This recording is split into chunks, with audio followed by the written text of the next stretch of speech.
As of making this video, we've had 4 episodes of the 1000 Year Blood War arc release, with episode 1 starting off at chapter 480 and the most recent episode having concluded at chapter 499. Over the span of the first 4 episodes, we've had a total of 20 chapters released. Now, a user over on Twitter who goes by the handle SlickNick has actually predicted the pacing for the remaining episodes of this core of the 1000 Year Blood War arc, going over each episode and intelligently coming to some sort of a conclusion about which chapters each of these episodes would adapt. Of course, he's calculated the pacing based off of how the first 4 episodes have adapted the manga. Episode 1, The Blood Warfare, had covered chapters 480 to 484, running for a total of 5 chapters worth of material. Episode 2 had adapted chapters 485 to 488, adapting 4 chapters worth of material. Episode 3 had adapted chapters 489 to 494, the highest chapter count as of yet, as it adapts 6 chapters into the anime. And it was actually because of this episode that a lot of people online had started to worry that the anime was rushing through the story and that the pacing of it was too fast. And the most recent episode that we've had drop this Monday had adapted chapters 495 to 499, so a total of 5 chapters worth of material. So all in all, we've got 20 chapters right there. As the episode had concluded with Kilgay recovering from Urahara's attack as he traps Ichigo within his cage, preventing him from going to the Soul Society where 4 captains have just had their bankai stolen. Now, SlickNick over on Twitter has made this excellent chart where he lists the episode number with the supposed title of the episode, and alongside it he's written down what estimated chapter coverage this episode will have. So let's go over the predictions for the remaining episodes of the first core of the 1000 Year Blood War arc anime. If this video does well, then we'll talk about what Core 2 could adapt and additional cores in the future. So it goes without saying that this video will have a lot of spoilers, so if you're an anime only fan not wanting to ruin the experience, then definitely click off of the video at this point. Episode 5, it is estimated that it will cover a total of 6 chapters, as it runs from chapters 500 to 505. So what does this actually entail? So chapter 500 deals with the Soul Society learning that Ichigo is on the way, as they also find out that his bankai cannot be stolen by the Quincy. So once again, the Shinigami find themselves relying on the substitute Shinigami to protect them from danger. Now of course, during this chapter, Ichigo is trapped within the prison, and he has no choice but to hear the desperate pleas of the Shinigami who are being mercilessly killed by the Quincy. And in episode 5, you can expect to have the continuation of Asnod's battle against Byakuya, where he succumbs to fear and has his own bankai used against him. So Byakuya fans, you're definitely going to want to tune in to episode 5, as it looks like it's going to be a very Byakuya-centric episode. Continuing on from this, we also have Kenpachi confronting Yhwach at the end of chapter 502, which you can expect to see. Now, I'm truly hoping that this battle is actually expanded within the anime, because this is all that you really get to see of it within the manga, with Kenpachi lunging towards Yhwach and him blocking the attack. Everything else is pretty much off screen. Another significant moment which is predicted to happen within episode 5 is Driscoll Bercy confronting Shuhei Hisagi. Now this of course is the Sternritter who had taken the life of Chojuro Sasakibe, and it is within chapter 503 that we actually see Yamamoto appear on the battlefield and to confront his very first Sternritter. And it is within chapter 504 where Yamamoto thinks back to a younger Sasakibe who had told Yamamoto that he wants to strengthen his bankai so that it could be of service to him one day. Through this flashback, we learn about how one of Yamamoto's scars had appeared on his face, as well as the close bond that Yamamoto and his lieutenant had shared. And I believe some of the material that was skipped over in the anime via Byakuya's eulogy at the funeral of Sasakibe will be included within this flashback. So hopefully episode 5 will give Sasakibe a bit more of a shout out than he had received in the prior episodes.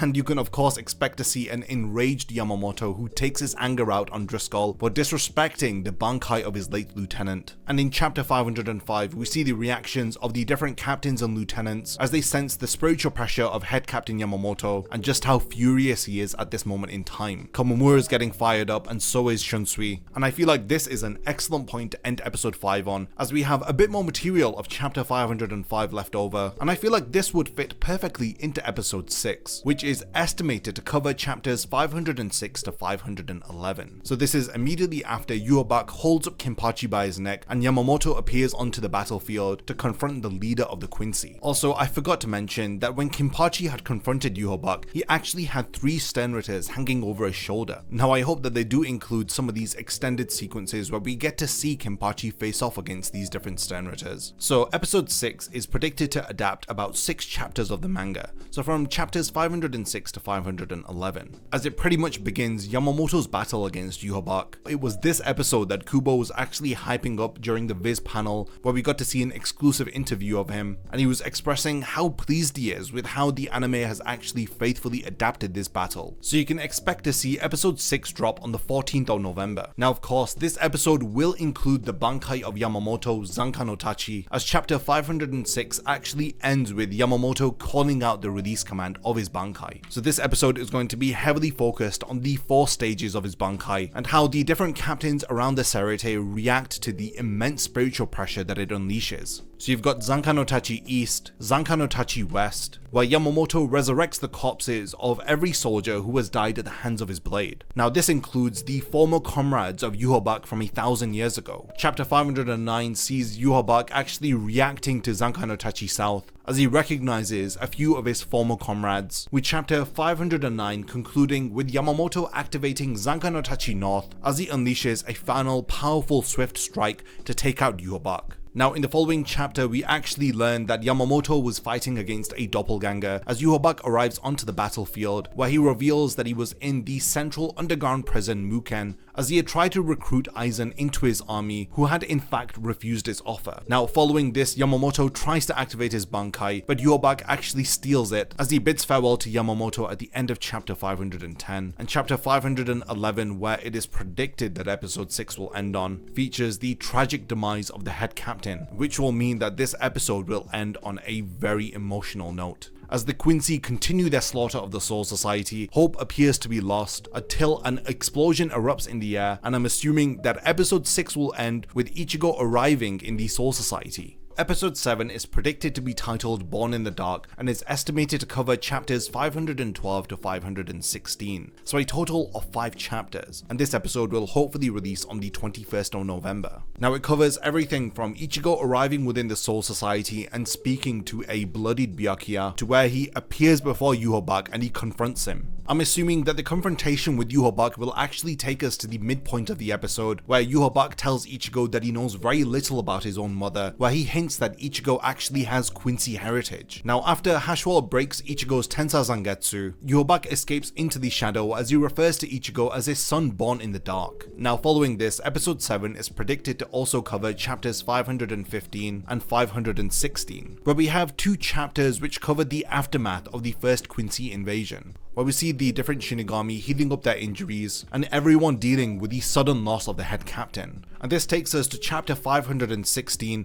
which ends with a reveal of the Zero Division. Episode 8, which is predicted to be titled The Squad Zero, is estimated to cover chapters 517 to 522, so a total of 6 chapters, and this episode is going to release on the 28th of November. Quite a lot takes place here with the introduction of the Zero Division, as we learn that Byakuya, Renji, Rukia and Ichigo have been summoned to the royal palace in order to strengthen and train for the second invasion of the Quincy. Additionally, we catch up with Urahara, Chad and Orihime, as well as this episode having our first hint that Grimmjow will be returning onto the battlefield when he attempts to interrupt Urahara's conversation with Ichigo. Additionally, we go to Kukakushiba's palace, where we see that the Fullbringers are actually training with Ganju. This is one of the moments that I did want to see more of within the manga, and I hope that the anime does actually extend this and we get to see more of Ginjo and Tsukishima, since Tsukishima plays such a pivotal role at the end of the arc. Following this, we get our first glimpse of the royal palace, which will take place within episode 8, where Ichigo visits each of the different palaces of the Zero Division, beginning with Tenjiro Korinji's hot spring. Additionally, at the end of chapter 519, we get our first glimpse of the Soul King. We can expect to see this in episode 8 also. And additionally, in this episode, we're going to learn that Shunsui is going to be called upon by the Central 46 to become the next head captain of the Gotei 13. It is also here where he asks permission from the Central 46 to teach Kenpachi Zaraki Zanjutsu,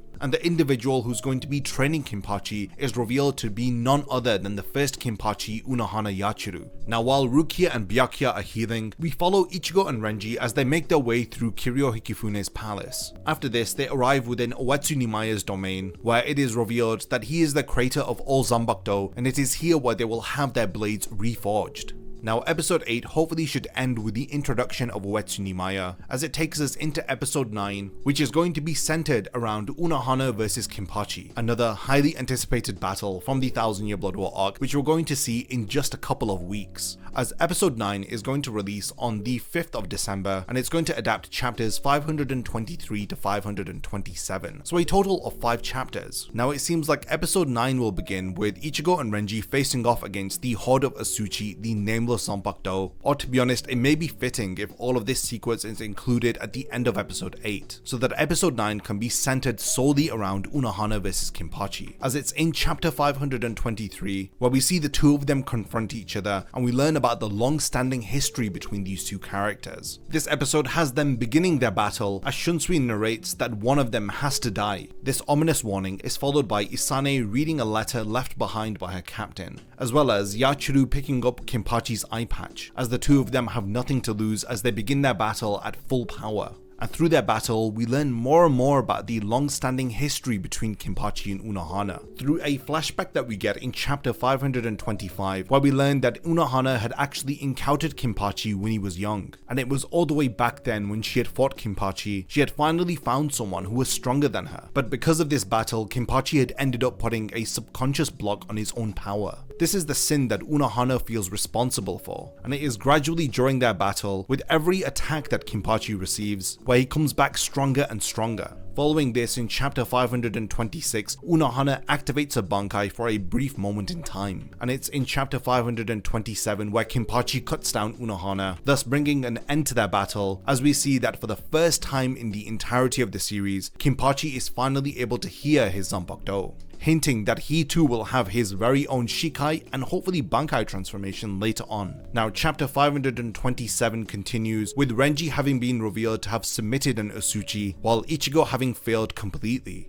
And it's by the end of this chapter, and hopefully by the end of episode 9, where Ichigo is sent back to the world of the living, when Nimaya tells him that he needs to know his roots. In episode 10, hopefully we're going to have the beginning of the Everything But the Rain flashback arc. Episode 10 is predicted to be titled Everything But the Rain, and it is estimated to cover chapters 528 to 532, adapting a total of 5 chapters of manga material. And this episode will release on the 12th of December. So it begins with Ichigo arriving at Kurosaki Clinic, and by the end of chapter 528, we finally learn that his mother is a Quincy.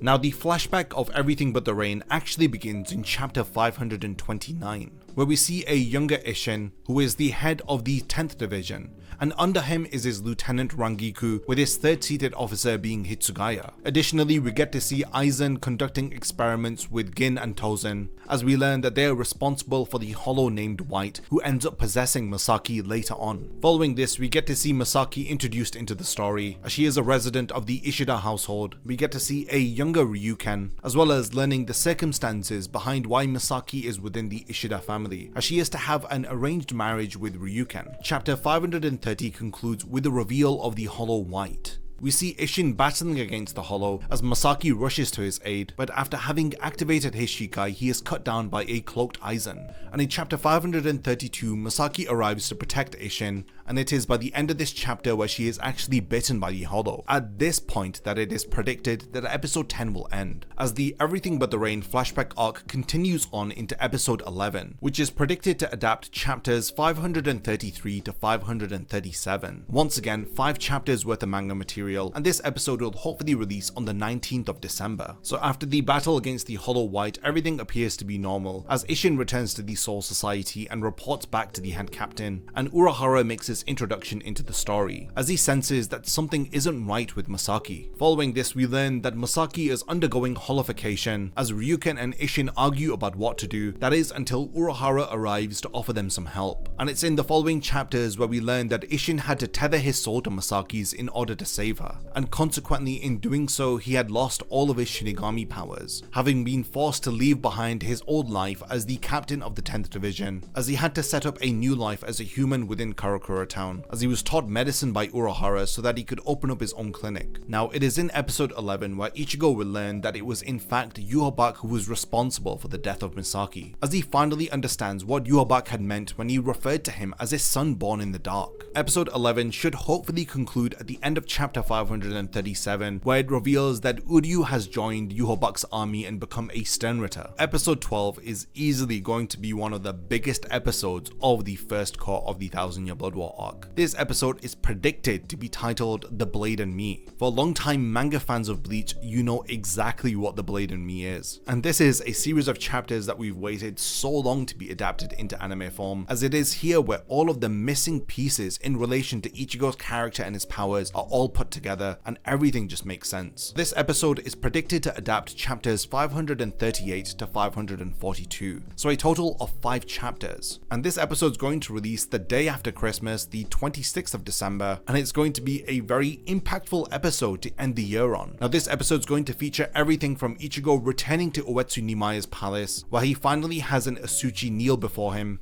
Additionally, we get to see all of the captains and lieutenants training for the return of the Quincy, as well as Komamura going to meet his Grand Elder so that he can activate his humanization technique. Following this, we also catch up with Mayuri, and the focus then shifts back to Ichigo for the remainder of the chapters. As Nimaya begins to forge his brand new Zanpakuto, Bidu reveals that his current Zanpakuto spirit has been an imposter this entire time, as he tells him that Oma Zangetsu is in fact a manifestation of his Quincy powers, as he resembles Yhwach from 1,000 years ago. Now this is one of the biggest revelations within all of Bleach. So in chapter 541, Ichigo enters into his inner world where he speaks with Oma Zangetsu and it's pouring down with rain. He learns about the intentions of the inner manifestation of his Quincy powers. He learns about how Hollow Ichigo was his true Zanpakuto spirit this entire time, who was in fact helping him all along. Whenever Ichigo was in trouble, it was Hollow Ichigo who would arrive to his aid. Whenever Ichigo had to be trained about how to handle his Zanpakuto powers, it was Hollow Ichigo who had appeared to teach him. These subtle foreshadowings had all hinted at Oma Zangetsu not being his true Zanpakuto spirit. Everything finally makes sense here. By the end of chapter 541, Oma Zangetsu removes the limit that he had placed upon Ichigo's power, as he can now access all aspects of his abilities, including his Shinigami, Full Brain, Quincy, and Hollow powers. In the following chapter titled The Blade is Me, Ichigo learns to accept all aspects of his powers as his Zanpakuto is finally reforged, and for the first time we see the dual-bladed true Shikai of Ichigo. And it's at the end of this chapter we finally cut back to the Quincy, who are preparing for the second invasion of the Soul Society. It is estimated that episode 13, the final episode of the first core of the Thousand Year Blood War arc, will adapt chapters 543 to 546, so running for a total of 4 chapters, and it's predicted that this episode will be titled Letters. Now out of all of the episodes, it's this one that has the most potential for added scenes, as the material covered within this episode is all of the calm building up to the storm. We get 2 chapters with the Quincy where we learn that Yhwach has announced Uryu to be his successor, as well as the reaction of all of the Sternritters who disagree with this decision, the revelation that Uryu has partaken in a ritual where he too will be bestowed his own sacred letter, and we learn that this letter is of course the letter A, and there is nobody else aside from Yhwach who has been given the letter A, thus making Uryu an even more special Quincy. Following this, we catch up with Renji and Rukia's training within the royal palace,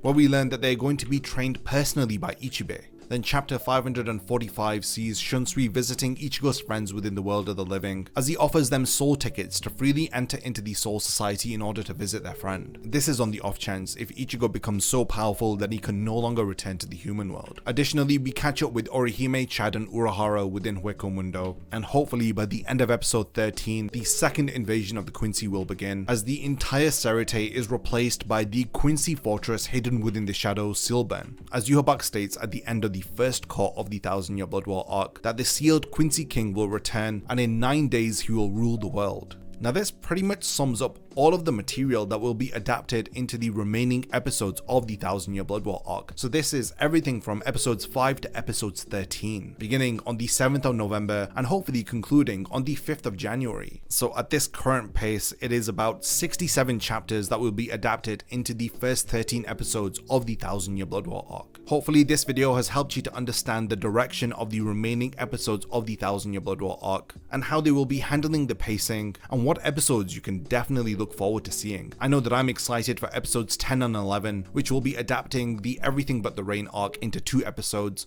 as well as episode 9 where we'll get to see Unohana vs Kinpachi, and another very highly anticipated episode is going to be episode 6 where we will finally see Yamamoto vs Yhwach. Let me know all of your thoughts. Out of all of the episodes that I've spoken about that are yet to be released, what is the one that you are looking forward to seeing the most? I can't wait to hear about your predictions for the upcoming episodes, so definitely continue the discussion in the comments. And lastly, thank you for making it to the end of this video, and I can't wait to see you in my next Bleach video.